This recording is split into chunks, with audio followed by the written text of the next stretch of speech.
ॾिसी रहिया आहियो सिंध ग्रीन न्यूज़। मां आहियां गुलज़ार अहमद चांडियो। ख़बरुनि जो सिलसिलो जारी आहे। हाणे ख़बरूं शामिल कंदासीं।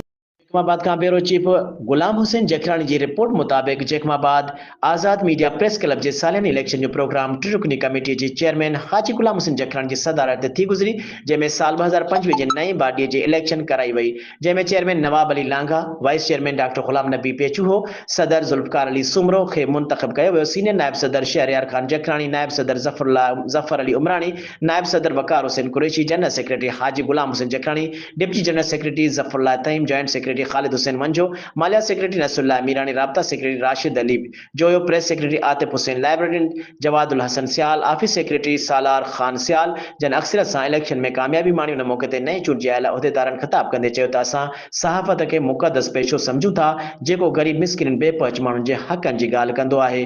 असांखे फ़ख़्रु आहे त असां हमेशह इंसान ज़ात जे हक़नि लाइ जाखोड़ कई आहे ऐं उन्हनि जे आवाज़ खे आला अहवालनि ताईं पहुचाइण में पंहिंजो अहम किरदारु अदा कयो आहे। ऐं असां आज़ाद मीडिया प्रेस क्लब जे सहाफ़ियुनि पारां वचन खे वरजाईंदे अहद कयूं था त पंहिंजे कलम जी ताक़त ज़रिए तमामु बेपहुच शहरियुनि जा आवाज़ बणिजंदासीं ऐं उन्हनि जे आवाज़ खे बुलंद खां बुलंद कंदा रहंदासीं।